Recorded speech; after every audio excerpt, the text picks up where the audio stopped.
Saludos, amigos y amigas de La Respuesta. Tengo que confesarme, como siempre, con ustedes de este principio del programa y cuáles son las contrariedades que tengo a veces, predominantemente con la cuestión de los pésames a amigos que han perdido familiares y solidarizarme con su dolor. Esta semana pensé mucho en ello, en ocasión de la muerte de un dominicano eminente, caballeroso, culto, irradiaba bondad. José Rafael La Antigua. Pasó por el Ministerio de Cultura y se distinguió en una forma inolvidable. Relativamente joven. Para mí fue una noticia muy impactante su muerte. No sabía de su quebranto previo. Le dije a mi hija que fue a visitar la familia en el mortuorio y a Pelegrín, démele por Dios el pésame a la familia, a todos, los hijos, la esposa. José Rafael fue un personaje nacional.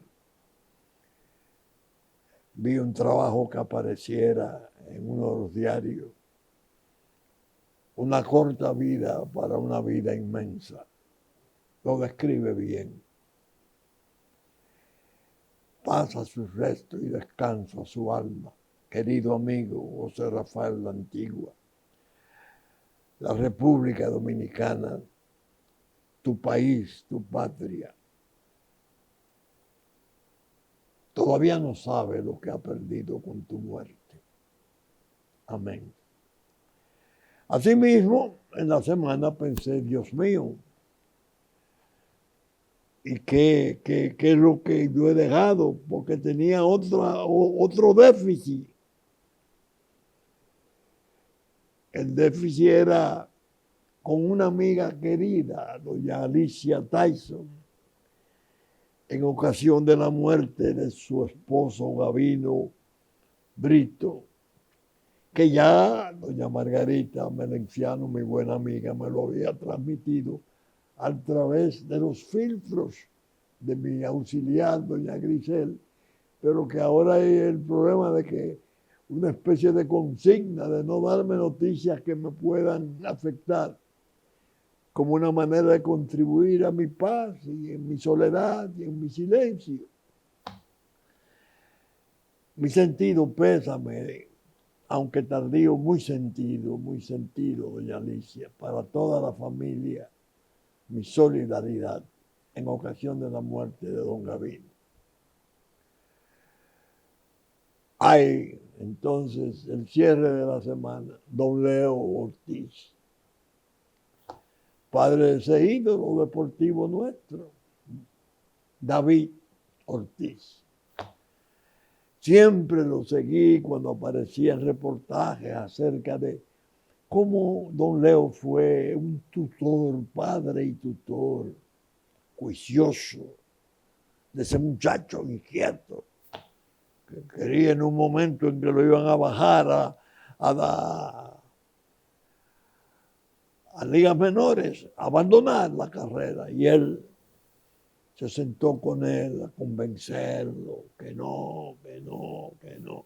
Miren en qué terminó. Un ídolo, un símbolo. Creo que en Boston le dedicaron un homenaje permanente de una calle o algo así. Salón de la Fama, bueno.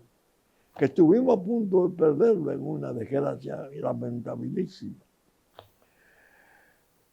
Mi sentido pésame, David, para ti y toda la familia por la muerte de don Leo. Paz a sus restos y descanso a su alma. Entonces me llega un regalo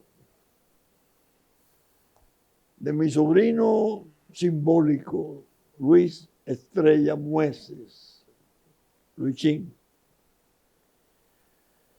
hijo de doña Urania Mueces, viuda de Salvador Estrella Sadalá. Luigi, chiquito, desde entonces me llama tío Vincho. Vivía mi madre y mi tía Anadelia casi al lado de sus padres cuando cayó Salvador por estar envuelto en la trama del 30 de mayo. Mi madre y mi tía adoraban a doña Urania y apretaron la asistencia y le dieron calor y la compañía a la familia en esa desgracia. Y Luis desde chiquito me vio cerca siempre de ellos, tío Vincho. Luigi, gracias por el envío del libro. Te prometo hacer un esfuerzo porque estoy ahora que me tengo que auxiliar no solo con esto, a veces con lupa, porque ya se está apagando la luz. Lo comentaré cuando tenga los elementos de juicio convenientes. La realidad es que me siento ahora, después de haberle hablado a ustedes en esa forma coloquial y tan personal, más tranquilo. Porque cumplo con el alma, con el afecto, con el amor a los amigos, a la familia. Estoy con ellos desde siempre. Pero bien, sigo en soledad. Afortunadamente, el Señor, nuestro sagrado Señor, me conserva la memoria, que a veces, como ya con frecuencia, me hace travesuras. Los recuerdos que viven como en una especie de pasarela. Recuerdos de la vida. Voy para 95 años. 5 años menos del siglo. Imagínense. Y con la capacidad amorosa de turbarme, de resentirme, de entristecerme con el estado del mundo. Y ni hablar con el estado propio de nuestra patria. La situación difícil, alevosa en la que estamos situados, peligrando nuestra independencia, nuestra soberanía, y exhortando a la parte del pueblo que se ha ido incorporando en conciencia de esos peligros. Y le he dicho, el que no tenga su traje de tormenta, que se lo busque. Y el que lo tenga, que lo apriete, porque vienen tormentas. Y la patria va a necesitar del servicio de todos. Pero las guerras. He contado otras veces que cuando estalló la Segunda Guerra Mundial, yo tenía apenas 8 años de edad.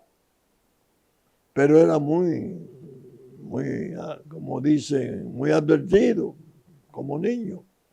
Y vivía pendiente de los radios, de los mayores, las noticias. Bueno, 6 años, del 39 al 45, de aquel horror. Y subí siempre con esa especie de experiencia prematura, 6 años de guerra mundial. De los 8 años a los 14 años. Después vinieron guerras subsecuentes, Corea en el 50, Vietnam, que fue larga y dolorosa, y otras guerras menores, regionales. Y siempre he tenido una especie de pesar profundo y fijo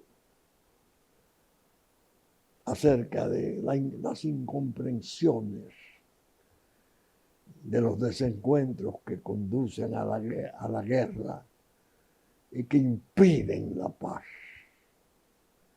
que es el estado santo, que es la condición sublime de la felicidad de la humanidad toda. Pero son tantos los rencores, tantos los intereses, que parece que estamos condenados a no alcanzarla jamás.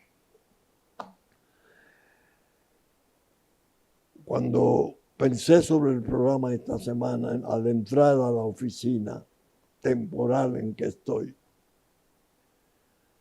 miré los cuadros de mi oficina,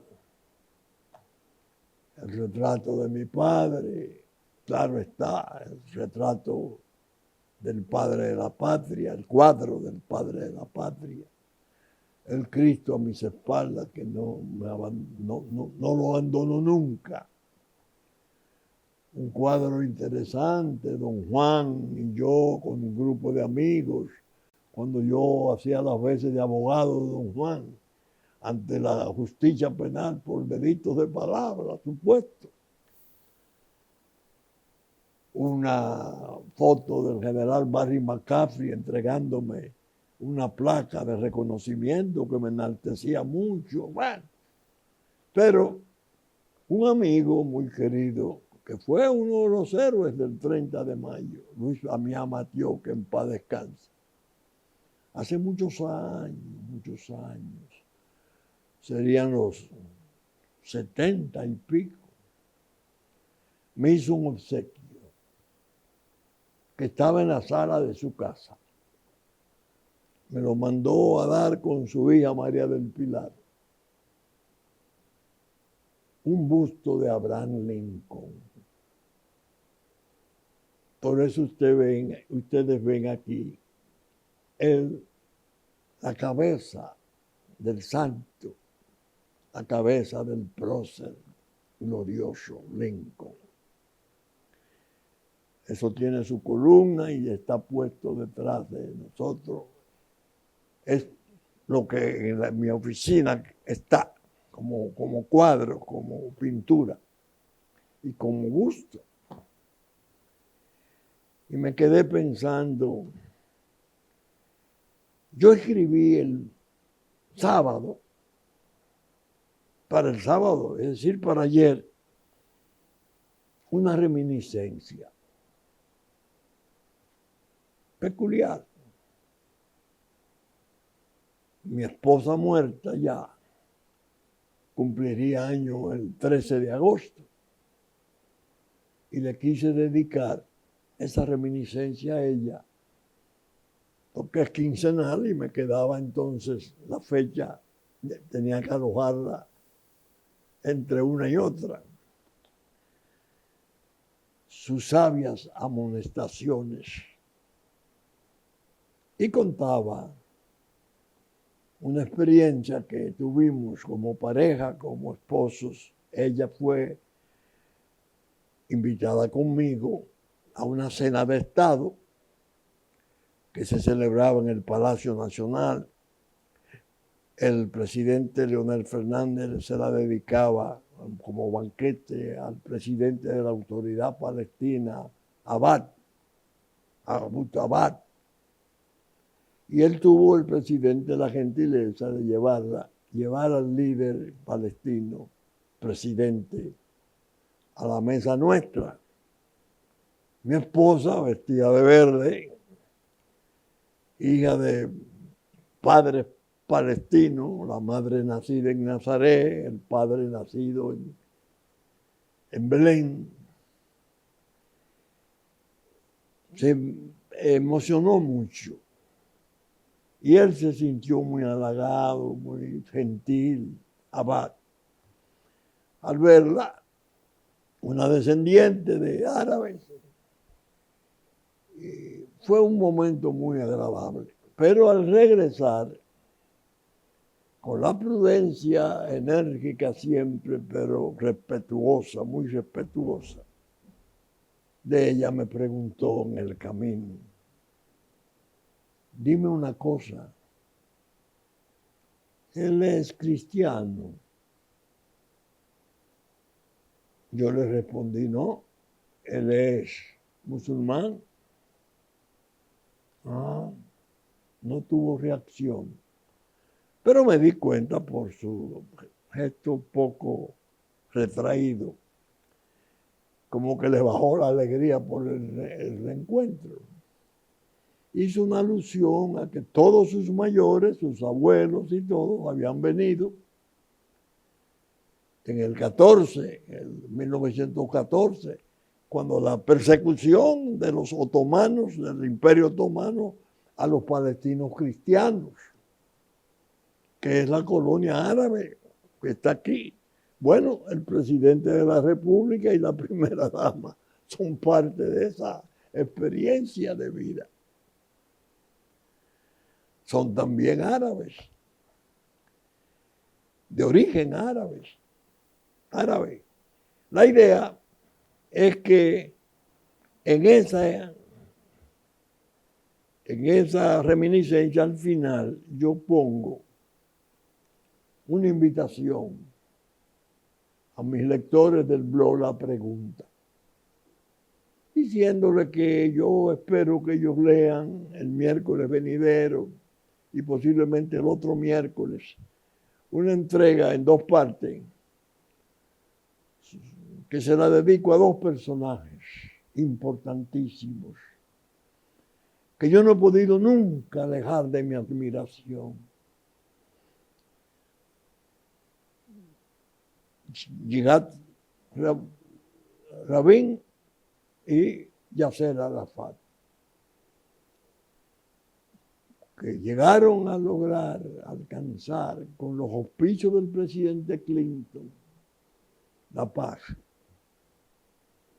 Un acuerdo sin precedente entre Israel y Palestina que pareció abrir el camino de la paz.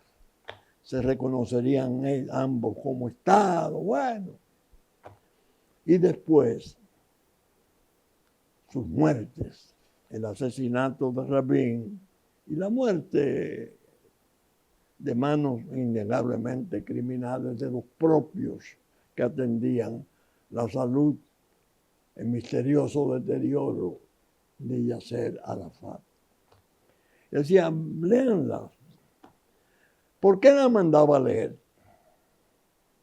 Y pido hoy en la respuesta como preludio, léanla por favor. Porque estos hombres de Medio Oriente pronunciaron discursos, Rabin un discurso y una conferencia, Yasser Arafat 2 discursos. Esos 2 discursos, uno en Oslo, Noruega, recibiendo el Premio Nobel de la Paz compartido con Rabin, y otro en Asturias, en España, recibiendo un premio español del príncipe, el Premio de la Paz del príncipe. Y esos discursos a mí me atrajeron tanto,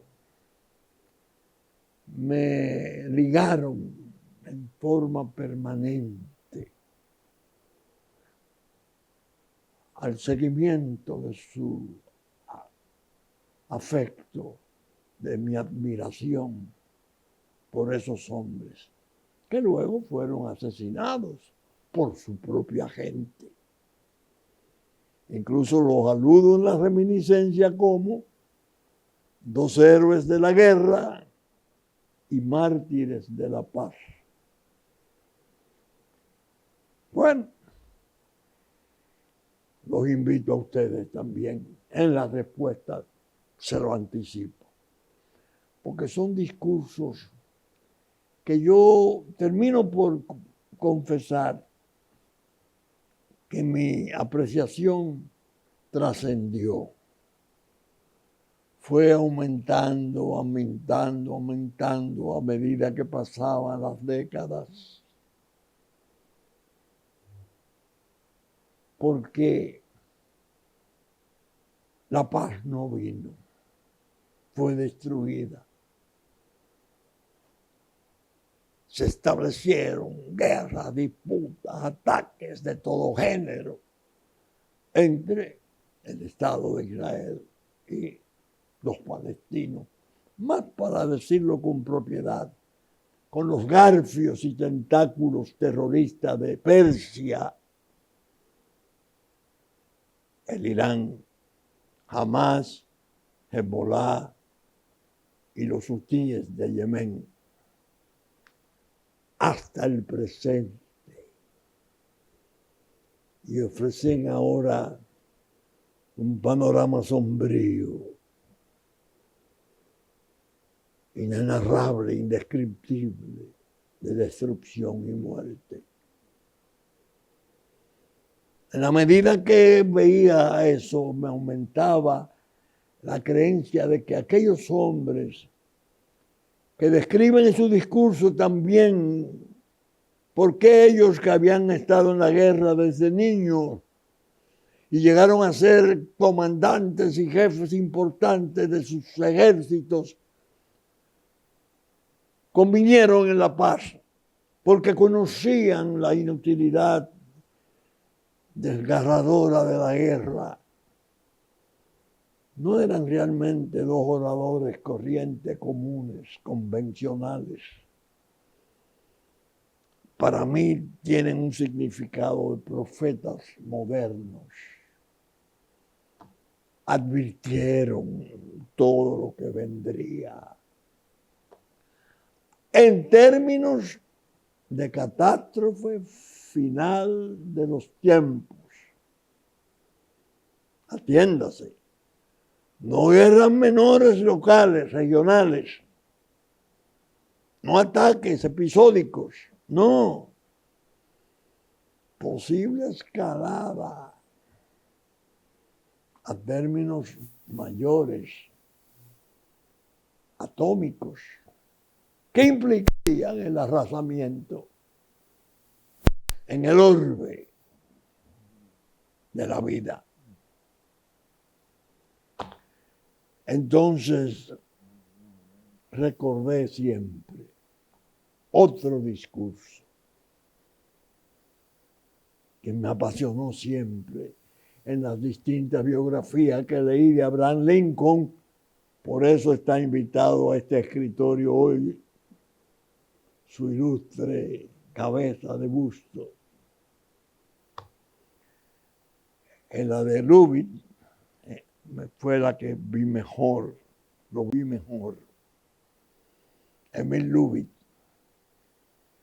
Está un comentario importantísimo relativo a su discurso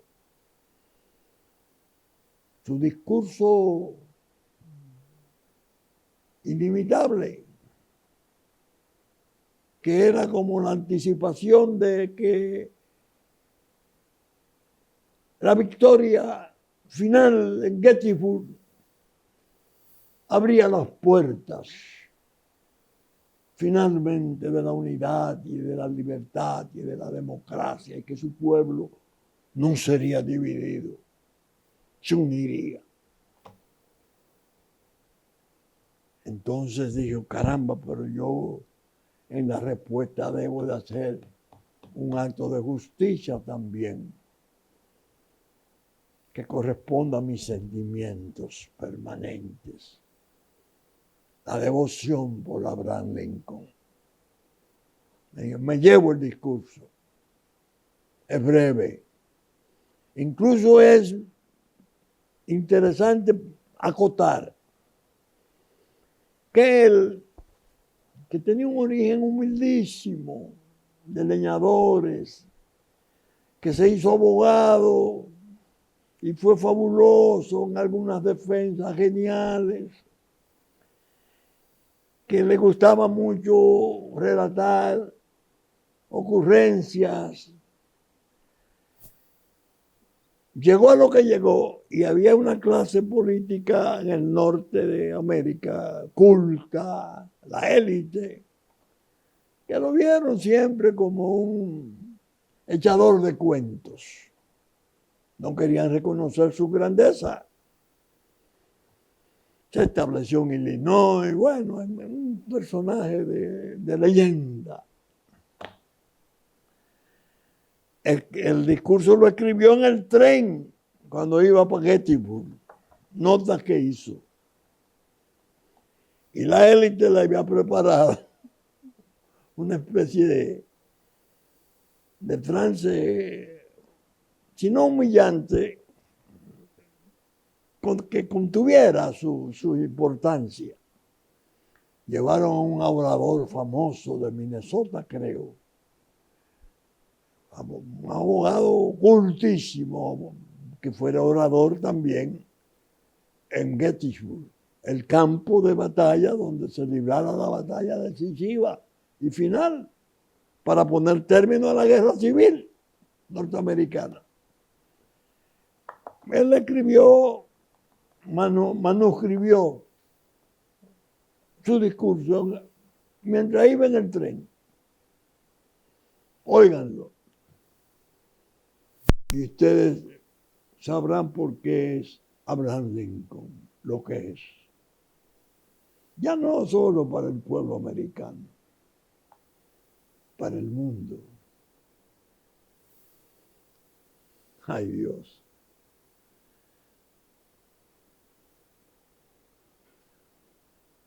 Hace 87 años, habla Lincoln, nuestros padres hicieron nacer en este continente una nueva nación, concebida en libertad y consagrada al principio de que todas las personas son creadas iguales. Ahora estamos envueltos en una gran guerra civil que pone a prueba si esta nación o cualquier nación así concebida y así consagrada puede perdurar en el tiempo. Estamos reunidos en un importante campo de batalla de esa guerra. Hemos venido a destinar una porción de dicho campo como lugar de último descanso para aquellos que dieron aquí sus vidas, para que esta nación pudiera vivir. Es plenamente oportuno y apropiado que hagamos tal cosa. Pero en un sentido más amplio, no podemos dedicar, no podemos consagrar, no podemos santificar este terreno. Los valientes,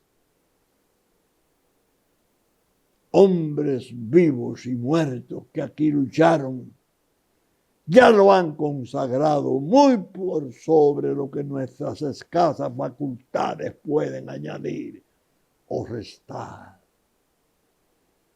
El mundo apenas notará o recordará por mucho tiempo lo que aquí se diga. La voy a repetir. El mundo apenas notará o recordará por mucho tiempo lo que aquí se diga. Pero jamás debemos dedicarnos a la tarea inconclusa que los que aquí callaron, lucharon, hicieron avanzar tanto y tan noblemente.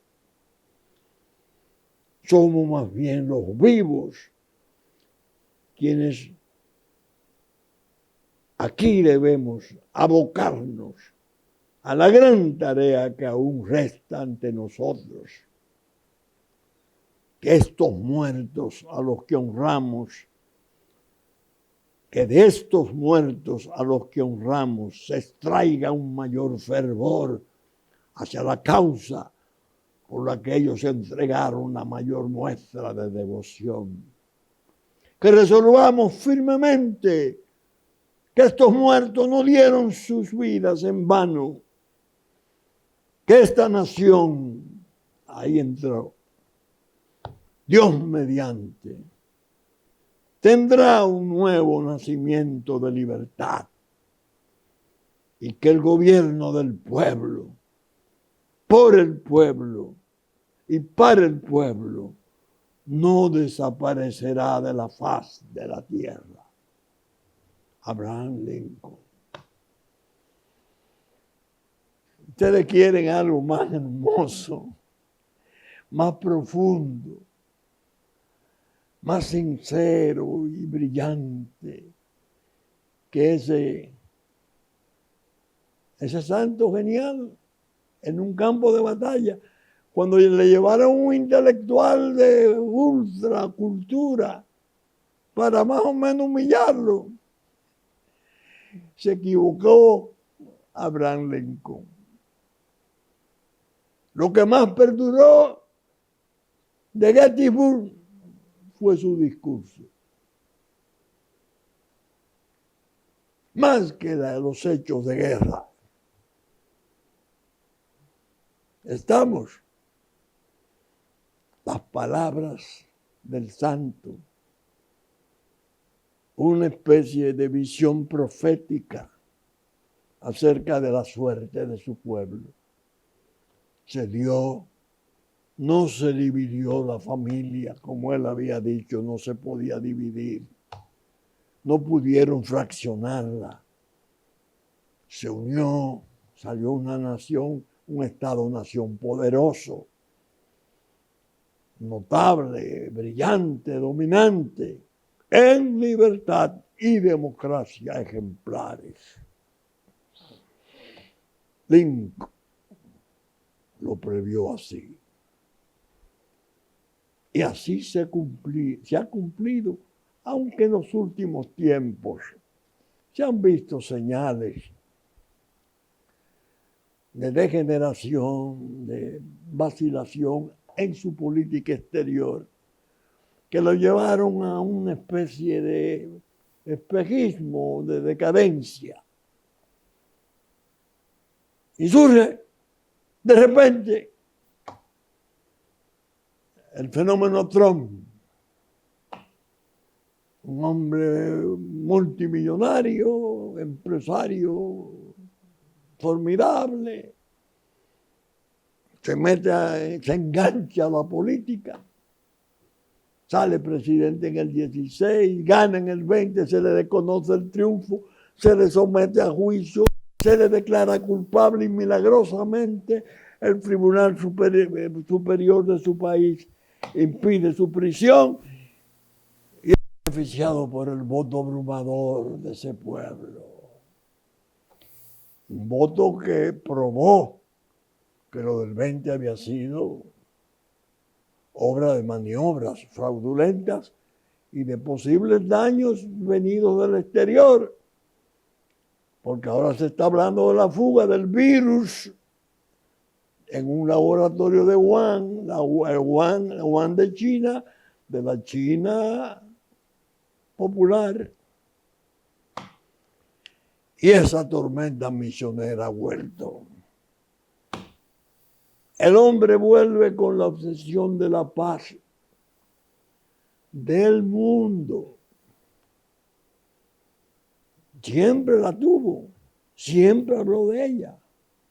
Se entendió que su mayor desgracia consistía en eso, porque otro norteamericano importantísimo, que también a mí me han llevado a la admiración permanente, Dwight Eisenhower, había advertido a su pueblo, después de haber sido el jefe militar más importante de la Segunda Guerra Mundial, 8 años después, presidente de Estados Unidos, ya muy enfermo, hizo una recomendación profética a los legisladores y a su sociedad: cuídense de la industria militar e industrial, porque hace las armas y las guerras.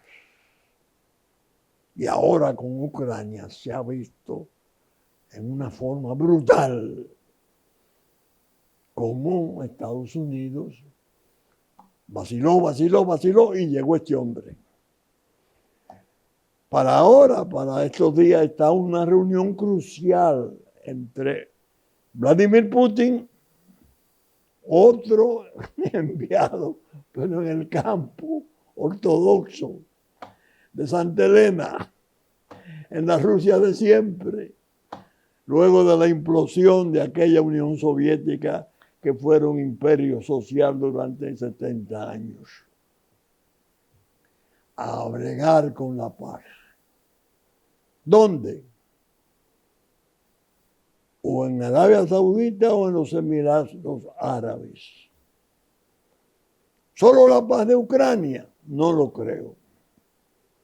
Deben de estar trabajando las dos grandes superpotencias nucleares, porque ya el delegado de Trump, Whitaker, fue a Rusia, permaneció 3 horas reunido con el delegado de mayor nivel del Kremlin. Este dice, no puedo decir nada hasta que él lo informe a Trump y Trump manifieste su posición. ¡Ay! Se abrió otra vez la esperanza de la paz. Se abrió la esperanza de la paz. Mi reacción ha sido, mis dos héroes de la guerra y mártires de la paz, que fueron desoídos, desconocidos, asesinados por haber concertado la paz como el pecado supremo del mundo y consagrado la guerra como la línea de conducta más oportuna y brillante para su existencia, llevándolo a abismos de su perdición como los que hoy hemos estado presenciando. Por eso, este discurso de Lincoln que he leído, trayendo su busto a mi escritorio, sí me sirve de eje para alabar, para elogiar lo que fue el sacrificio de aquellos dos hombres del Oriente Medio, que fueron desde niños guerreros. Uno fue comandante de los ejércitos en la guerra de los 6 días, el otro comandante supremo de Al-Fatah, y sin embargo confluyeron en la paz y profetizaron la conveniencia de esta para la humanidad toda. No fueron oídos. Lincoln al menos fue oído en cuanto a su nación. No hay dudas. Después, hacia el mundo, la importancia y el poder del nuevo Estado-nación de los 2 océanos, Atlántico y Pacífico, en todos los órdenes, también supo del desconocimiento y desprecio de las palabras de otro hombre importante, Eisenhower. Cuídense. Es decir, lo que pasó a ser Ucrania, lo que fue Afganistán, lo que fueron otras guerras que no debieron ser. Por eso mis héroes del Oriente Medio son tan trascendentales y quizás más trascendentales en su profecía que las del propio Abraham Lincoln. Porque tranquilizando y pacificando su región, se sembraba la paz del mundo en gran modo. Pero faltaba Persia, faltaba Irán, la Persia eterna, una vengadora desde las Termópilas hasta el presente, ¿Quién la contiene? En su capacidad nuclear, en la posibilidad de que se ofrecieran. Pakistán llegó a ofrecer la bomba atómica para responder. Una cosa ya increíble porque era la escalada final. Donald Trump le mete el ataque en el martillo de la medianoche. Israel, desde luego, respondiendo a un bárbaro ataque de asesinato de 1.300 inocentes sacados de la cama por el terrorismo, 400 rehenes inocentes. Claro, la respuesta ha sido dura, dura, dura. Y el mundo incluso se ha ido espantando del espectáculo, los escombros de Gaza. Entonces, ¿quién propone la fórmula más funcional que hace más asequible que Gaza pase a ser el asiento de un Estado palestino de futuro, reconociendo a Israel y Israel reconociendo ese nuevo Estado? Los pueblos árabes. Arabia Saudita a la cabeza, la potencia mayor. El grupo Abraham. ¿Quién lo ha trabajado? ¿Quién es propiciador de ese rayo de esperanza? Donald Trump. Yo le decía a uno de mis hijos anoche, imagínense ustedes si de esas conversaciones Putin-Trump, Trump-Netanyahu, eventualmente Netanyahu-Putin, surgen las dos vertientes de la paz en las dos guerras peores del momento. ¿Quién es el héroe? Donald Trump. Que dicho sea de paso, le quisieron anticipar el sacrificio, el martirologio. Lo pidieron eliminar en su campaña con un tiro que por fracciones que no se pueden describir, mínimas, de haberse estado un poquito más centrado en su cabeza, lo hubiera sacado de la tierra. Que tuvo un efecto en cierto modo positivo. Porque él, que decía siempre, yo estoy convencido de que Dios me ha puesto en estas condiciones para que logre rescatar a mi país que ha pasado por una experiencia de poder desastrosa, refiriéndose al presidente Obama y al presidente Biden, que le siguiera los 12 años de Obama, 8 directos y 4 de influencia indirecta considerable de Biden. En el de Biden, Donald Trump estuvo a punto de morir. Pero, muriendo, alentaba a su pueblo a luchar, que no se dieran. Cuando se salva, es sometido a nuevos intentos y todavía no han bajado los dedos muchos ante el temor de que la puedan producir la barbarie del magnicidio, porque incluso está anunciado, está como algo consabido de su propia gente, como lo de los cerros árabes israelíes, de su propia gente, como Lincoln, de su propia gente. Hay una especie de rasgo común entre esos hombres y su participación en el quehacer de las políticas mundiales más cruciales de guerra y paz. Así, yo me sentí internamente más seguro Digo, voy a llevar a mi programa la respuesta, el anticipo de lo que van a ser, anticipo solamente las preguntas. Y me voy a concentrar en esos temas, porque son trascendentales, nos conciernen a todos. Son verdades universales las que están envueltas y mentiras universales las que están envueltas. Todos tenemos que contribuir a que prevalezca la primera y no perdure la segunda, abriendo fosos de perdición, sembrando junglas de trastornos y dolores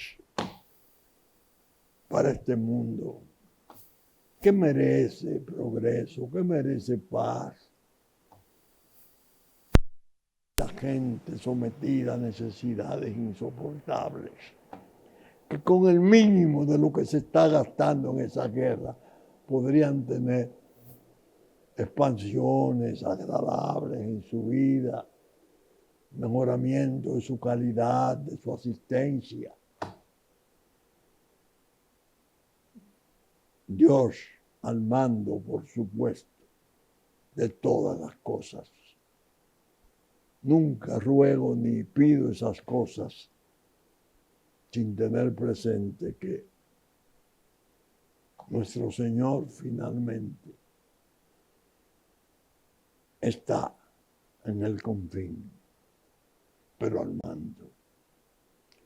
Bien, las cuestiones locales siguen sucediendo, pero son tan gaseosas y tan vacuas que la verdad es que cuando uno sale de esa experiencia de razonar y de rumiar y pensar sobre los trastornos mundiales, piensa, caramba, ¿qué nos pasa? Que no trascendemos. ¿Qué le pasa a la clase política nuestra? Tan inerte, tan indiferente, tan apagada frente a nuestros peligros, que los tenemos, serios. Yo ayer leía en la prensa mayor, que es la que, con la que me oriento. Trump aumenta $50 millones la recompensa, el Departamento de Justicia de él, para aquel que diga o logre proveer información de cómo capturar a Nicolás Maduro, presidente de Venezuela. Ustedes están oyendo. La cabeza de un presidente puesta a precio. Ya habían puesto la cabeza política del presidente de Estados Unidos 9 legisladores demócratas por el trastorno en Haití. Es decir, todos los elementos e ingredientes para un gran trastorno regional están dados. ¿Qué nos ocurre? ¿Por qué estamos como tan amortecidos? Me alegró saber, porque no lo pude leer, que el presidente nuestro en su visita al diario Listín precisó claramente que el problema no era migratorio, lo que estamos padeciendo, sino que estamos frente a un trastorno de la seguridad nacional. Que otros han querido imponer la cuestión del empresariado opinando sobre esas cosas, que no debe estar entremetiéndose en eso, porque los intereses que están alrededor profundo, comprometidos en los peligros, si se alzan, no van a respetar los poderes fácticos actuales, que obren con prudencia. Ahora vemos que la famosa reunión de fin de año en la República Dominicana parece que va a terminar celebrándose entre empresarios. porque la disputa y los desagrados entre los estados de Latinoamérica es tal que es poco menos que imposible reunirnos en Santo Domingo para soluciones trascendentales. Vamos a reaccionar, vamos a reaccionar. Por eso he estado tan firme y solidario con la posición de mi hijo Pelegrín sobre la cuestión de la presencia china en los intereses reales, directos que tiene sobre los sucesos de Haití, que ahora acabamos de leer al sentarnos, que el jefe Barbecue declaró que es posible un derrocamiento del gobierno del CARICOM, de los 10, gobierno rotatorio de los 10 miembros. Es decir, se entiende para el establecimiento de un gobierno del socialismo del siglo XXI, que es previsible que es lo que aguardan China, Rusia, Venezuela, Nicaragua, Cuba y eventualmente Colombia con este mando que tiene. Bien, hemos llegado al final del programa. Saben ustedes que estamos saliendo por el canal 33 de Claro, por Super Canal, a las 11 de la mañana de domingo, que el Teleimpacto a las 12 del mediodía y a las 9 de la noche de domingo nos reproduce y que a partir de las 12 del mediodía de domingo estaremos en YouTube. Con la gracia de Dios esperamos estar con ustedes en una nueva entrega el próximo fin de semana.